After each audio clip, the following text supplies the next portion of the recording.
Hello and welcome to my unboxing and first look at issue 24 of the Warhammer 40,000 Conquest magazine. Now this issue, like all of them, costs £7.99. Brilliant because it comes with half of the Redemptor Dreadnought easy to build kit, which will normally set you back £25 separately. If you're on a bit of a budget, £25 for Redemptor Dreadnought is pretty awesome, but one for £16 is even better. I'm a big fan of this kit. Very quick to build, as the name suggests, but if you want the full kit and you want all those options and you want the front chest piece to open like a night cockpit or something like that, I can't recommend the full size kit enough either. Both kits are absolutely awesome. Obviously this kit you're limited because you can only equip it with the weapons shown there, but the full kit gives you plenty more weapon options. So let's just unwrap this. There's half of the kit.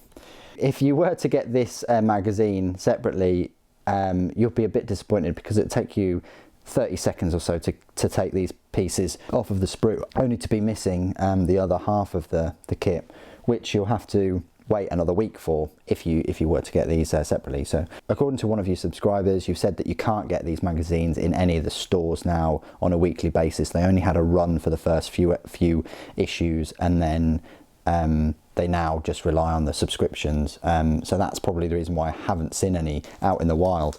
Anyway, you do get the massive base that you can sit on while you're waiting for the other half of the magazine. But if you've got the subscription, they'll both come at the same time. Like in the next issues, you get two parts of the Chaos Rhino, and thankfully you get them one issue after another rather than having to wait many issues. So we'll move them aside. We'll have a look at the sprue in a little bit, but let's just have a look at this magazine. So it says, learn about Dreadnoughts, discover Death Guard Hellbrutes, exciting new missions. So here we go, Space Marine Dreadnoughts, big article here, lovely picture from the first Space Marine Codex that I ever bought. Fell in love with them. They were the biggest kind of things on the battlefield, other than like Land Raiders, which no one had ever seen before. This is before the plastic kits of the Land Raiders. The metal Dreadnoughts were unstoppable. They had an incredible power claw. And an assault cannon, and the assault cannon wasn't that good back then. And then one of my friends actually showed me one with a twin las cannon and a missile launcher, and yeah, my mind was blown. But of course now you get Redemptor Dreadnoughts, and you get Leviathan Dreadnoughts, you get Imperial Knights, and yeah, you do get Titans as well. So we've moved on a fair bit from those days, and here we go. So you've got a couple of Dreadnoughts here. You've got a Venerable Dreadnought, you've got a Mortis pattern Dreadnought, and then you've got a Siege Dreadnought there with a dual power claws. Then there's an article about the Redemptor Dreadnoughts, a couple of pictures of them, anti-armor armaments. Unfortunately, you're not going to get to have one of these Redemptor Dreadnoughts unless you buy the other kit, which is £40. And yeah, they show another bit of artwork here for them, which again isn't your one because it doesn't have the little missile pod either, or the dual storm bolters. Would have been nice to show the one that you actually get in this magazine and the next issue, but it's great because it does go through all the weapons that you can have for Redemptor Dreadnoughts. Then for some reason they swap sides and they talk about Death Guard Hellbrutes, which again are a little bit like walkers. I'm not sure whether you get a Hellbrute in this series. We'll have to see. But there's a few examples of them. Baal Under Siege. For some reason it goes from Death Guard and Space Marines to just Tyranids and Blood Angels. But they give examples of Dreadnoughts and Redemptor Dreadnoughts there. How to build a Redemptor Dreadnought. It shows all of the sprues, but it says here your Redemptor Dreadnought comes on 2 sprues.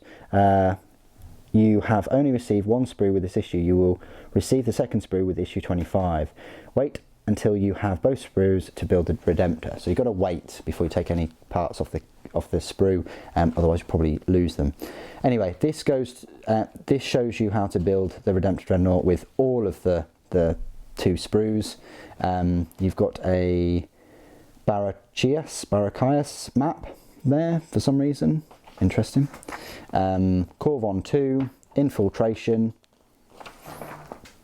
setting up, and searching the city, and exfiltration.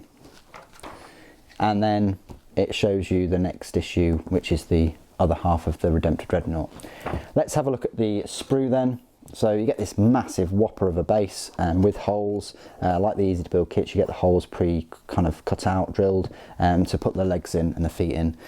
So this is the front carapace. You can't move these little missile launcher pods out, or the frag launchers. You get 1 foot, which has got a big L in there, so it's the left foot, and you get half of the Onslaught Gatling cannon, and you get half of the massive Power Fist, Power Claw. So 4 parts there.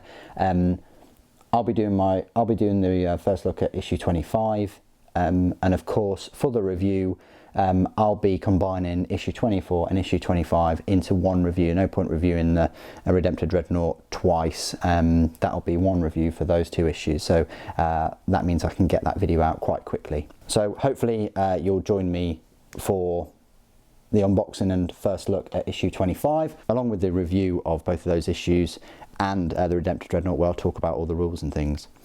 Thank you ever so much for joining me today. Thank you for watching. The Emperor Protects.